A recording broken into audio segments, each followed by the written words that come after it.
बिस्मिल्लाहिर्रहमानिर्रहीम। स्टूडेंट्स अस्सलाम वालेकुम। उम्मीद है आप लोग खैरियत से होंगे। स्टूडेंट्स, सालाना इम्तहानात की तैयारी के सिलसिले में कंप्यूटर साइंस सेकंड ईयर के प्रैक्टिकल का जो सिलसिला शुरू किया है, आज उसका दूसरा लेक्चर आपके सामने है। और आईटी सीरीज़ की जो कंप्यूटर की प्रैक्टिकल नोटबुक है, उसके सी के प्रोग्रामिंग वाले हिस्से में प्रैक्टिकल नंबर 3 है, जिसको आज हम परफॉर्म करने जा रहे हैं। और उसके क्वेश्चन में ये कहा गया है, write a program that input base and height from the user. यानी एक प्रोग्राम लिखें जिसमें यूज़र जो है वो हर दफ़ा प्रोग्राम चलने पे बेस की वैल्यू एंटर करे और हाइट की वैल्यू एंटर करे। और हमारा प्रोग्राम क्या करेगा कि उस बेस और हाइट की मौजूदगी में ट्राइएंगल का एरिया निकालेगा। और हमें पता है कि ट्राइएंगल का एरिया निकालने का फार्मूला क्वेश्चन के एंड में भी दिया हुआ है, 1/2 multiply by base multiply by height. यानी जो आपको वैल्यू बेस और हाइट में मिलेंगी उनको 0.5 से हम जो है वो 0.5 से मल्टीप्लाई करेंगे तो हमारा एरिया जो निकलेगा। तो इस प्रोग्राम को परफॉर्म करने के लिए मैं ऐप ओपन करने लगा हूँ। बड़े ध्यान से आपने देखना है, और ये प्रोग्राम गुज़श्ता प्रैक्टिकल्स में आ चुका है। तो उसके लिए मैं ऐप ओपन करने जा रहा हूँ। तो स्टूडेंट, ये ऐप आपके सामने है। अब यहाँ पे मैं 3 वेरिएबल जो है वो डिक्लेयर करने जा रहा हूँ, और तीनों वेरिएबल जो है वो उनके लिए मैं डेटा टाइप कौन सी ले रहा हूँ। पहले 2 वेरिएबल के लिए मैं डेटा टाइप ले रहा हूँ फ्लोट, क्योंकि हमारी जो वैल्यूज़ हैं वो पॉइंट्स में होंगी। ज़रा मेजरमेंट्स जो पॉइंट्स में भी आ सकती है, तो लिहाजा मैं डेटा टाइप फ्लोट लेने जा रहा हूँ। तो उसके लिए बी ले रहा हूँ, बी फॉर बेस और एच फॉर हाइट। बुक वाले ने वेरिएबल का नाम पूरा बेस और हाइट रखा है। मैं उससे हट के वेरिएबल के नाम जो लिख रहा हूँ ताकि आपको रट्टा ना लगाना पड़े, बल्कि चीज़ें आपको समझ आएँ। मैंने 2 वेरिएबल लिए हैं, एक बी और एक एच। बी में मैं बेस की वैल्यू सेव करूँगा और एच में मैं हाइट की वैल्यू सेव करूँगा। दूसरा जो एक वेरिएबल मैं ले रहा हूँ उसका नाम मेरा है, उसकी डेटा टाइप में रख रहा हूँ डबल, और उसका नाम मैं रख रहा हूँ ए फॉर एरिया। अब स्टूडेंट, यहाँ पे आपका क्वेश्चन होना चाहिए कि ये मैंने डबल डेटा टाइप क्यों रखी है। तो आपने बुक के अंदर एक चीज़ पढ़ी है, ओवरफ्लो। तो अगर कोई बहुत बड़ी वैल्यू दे देगा बी और एच के अंदर, तो मल्टीप्लाई होने के लिए वो बड़ी जो वैल्यू है वो और ज़्यादा बड़ी होके तो फ्लोट की रेंज से बाहर निकल जाएगी, जिसको हम ओवरफ्लो कहते हैं।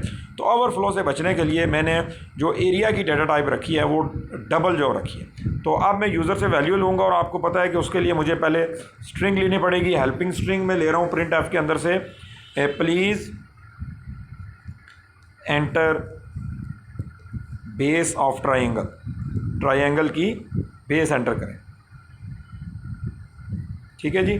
और वैल्यू लेने के लिए हमें पता है कि हम स्ट्रिंग स्कैन एफ का फंक्शन जो है वो यूज़ करेंगे, और उसमें क्योंकि फ्लोट है तो मैं परसेंटेज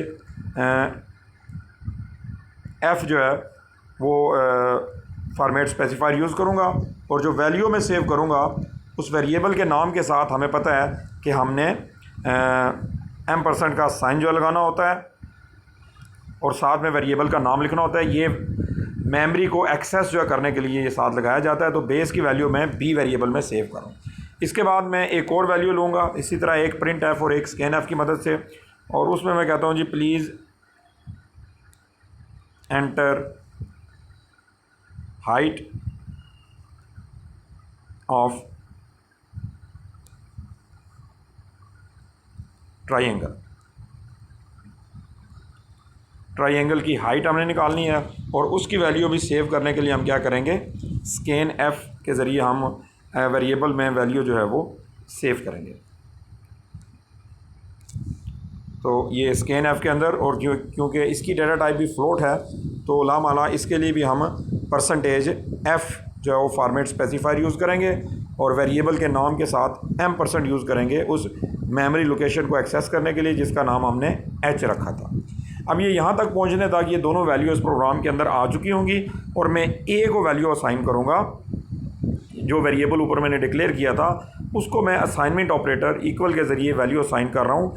बी को मैं मल्टीप्लाई कर रहा हूँ एच के साथ, और वो वैल्यू मैं सेव कर रहा हूँ किसके अंदर जी, सॉरी, ये यहाँ पे हम जो है वो अब क्या करेंगे, अपनी स्ट्रिंग लगाएंगे पहले, ताकि उसमें हम जवाब जो डिस्प्ले जो करवा सकें। तो मैं ये प्रिंट एफ की मदद से यहाँ पे हम लिखेंगे जी area is equal to area of triangle. Triangle का एरिया इज़ इक्वल टू अब हमने वो वैल्यू उठानी है परसेंटेज एफ़ के साथ। तो मैंने गुज़श्ता लेक्चर में भी आपको बताया हुआ है कि फॉर्मेट विड्थ स्पेसिफायर में इस्तेमाल करूँगा, और उसके लिए मैं ये कर रहा हूँ कि परसेंटेज के साथ 5.2 बुक वाले ने भी यही लिखा है। 5 का मतलब ये है कि ओवरऑल जो डिजिट आएंगे उनको मैं 5 जो है वो कॉलम दे रहा हूँ उस वैल्यू को प्रिंट करवाने के लिए, और अशारिया के बाद मैं चाहता हूँ कि वो 2 डिजिट तक जाए। साथ में हम एफ़ इस्तेमाल करेंगे। और ये वैल्यू कहाँ से उठाएगा? अब ये वैल्यू कहाँ से उठाएगा, इसके लिए स्टूडेंट हम ये कर सकते हैं कि हम यहाँ पे इससे पहले भी ये वैल्यू इससे ले सकते हैं एरिया के अंदर, ए के अंदर।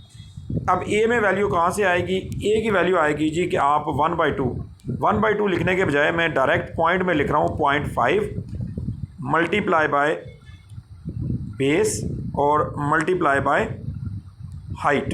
ठीक है जी। अब ये दोनों वैल्यू मल्टीप्लाई होके ऊपर जो उसने हमें क्वेश्चन में फार्मूला दिया था 1/2 multiply by base multiply by height, ये इक्वल टू एरिया की होती है। अब ये वैल्यू यहाँ सेव हो जाएगी और यही वैल्यू हम जो है वो प्रिंट भी करवा देंगे अपने स्ट्रिंग के अंदर।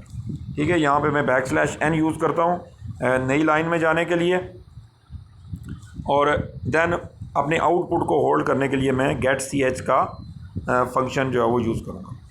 गेट करैक्टर का फंक्शन मैंने यूज़ कर लिया। अगर आप ये इसको गौर से देखें तो 2 वेरिएबल मैंने डिक्लेयर किए, 2 लाइनों में मैंने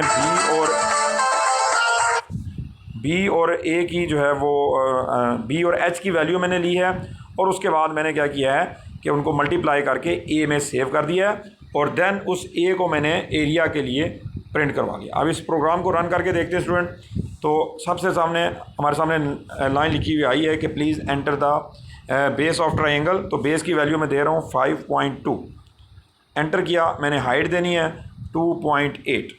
अब जो ही मैं एंटर दबाऊँगा तो ये 7.28 एरिया ऑफ द ट्रायंगल जो है वो आपके सामने डिस्प्ले हो गया। उसमें क्या किया है कि 5.2 और 2.8 को मल्टीप्लाई करके और इनको 0.5 के साथ मल्टीप्लाई किया है, तो यूँ ये आंसर आ गया है 7.28। तो स्टूडेंट ये आज का प्रैक्टिकल आपने देखा। बुक में भी ये प्रैक्टिकल नंबर 3 है सी वाले पोर्शन में, और बहुत इंपॉर्टेंट प्रैक्टिकल है। इससे पहले ये पेपर में आ चुका है, बोर्ड के पेपर में। इसको गौर से समझें, और अगर इसके बारे में आपका कोई क्वेश्चन है तो वो आप नीचे कमेंट्स में जो है वो पूछ सकते हैं। होप सो आज का लेक्चर भी आपको अच्छी तरह समझ आया होगा। जो लोग हमारे अपने कॉलेज से हट के इस लेक्चर को सुन रहे हैं उनसे रिक्वेस्ट करूँगा कि कमेंट्स में अपना नाम और अपने कॉलेज का नाम जो लिख दिया करें, ताकि हमें ये पता लगे कि किस किस इलाके से स्टूडेंट जो है वो हमारे लेक्चर जो है वो सुन रहे हैं। दुआओं में याद रखिएगा। फ़ी अमानिल्लाह।